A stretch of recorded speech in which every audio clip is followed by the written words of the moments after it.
Ayat pertama adalah Iqra. Iqra. Tapi surat pertama adalah Al-Fatihah. Bagus banget. Enggak, Iya, iya. biasa aja.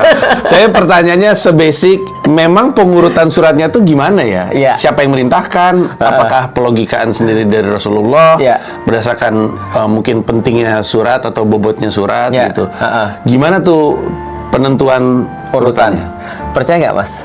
Aku baru belajar itu baru sekitar 3-4 tahun yang lalu. Oh, baru ya hitungannya ya? Artinya aku masuk Islam dari tahun 2002, tapi aku baru belajar 2020 ke atas. Tentang kenapa sih Al-Qur'an itu bentuknya seperti ini. Karena aku baru merasa ada keperluan untuk belajar itu. Jadi mungkin pertanyaannya kayak pertanyaan remeh ya. Iya. Tapi itu pertanyaan S1, S2, S1, S2, S3 itu mungkin S2 tuh pertanyaannya. Oh, gitu ya?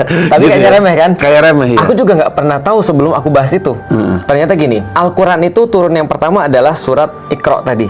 Surat kalau di dalam Al-Quran sekarang ke berapa ya? 96. Nanti coba dicek kalau aku salah ya, karena aku bukan Adi Hidayat ya. Nah, jadi itu adalah Iqra bismi rabbikal ladzi khalaq, dan 5 ayat berikutnya itu adalah turun yang pertama. Dan diakhiri kalau secara hukum itu ada di dalam surat Al-Maidah kalau aku nggak salah. Oke. Nah, dan Al-Fatihah itu turun ya tidak yang pertama, bahkan jauh sebelumnya. Nah, pertanyaannya kenapa bisa seperti ini? Ada beberapa pendapat ulama. Pendapat yang pertama adalah bahwasanya urutan-urutan di dalam ayat-ayat yang sekarang atau surat itu ayatnya begini nyambungnya, itu Rasul yang nentuin, dan itu sama dengan semua pendapat-pendapat yang lain. Tapi perbedaannya adalah gini, kalau pendapat yang lain adalah Rasul menentukan urutan di dalam surat ayat-ayatnya, tapi urutan surat itu adalah ijtihad. Itu ijtihad itu kesepakatan daripada orang yang ngumpulin Al-Quran. Jadi kan ada 2 urutan nih, urutan ayat, Iya. urutan surat. Iya. Contoh misalnya ya, 96 surat Al-Alaq itu 5 ayat yang pertama itu turun pertama kali.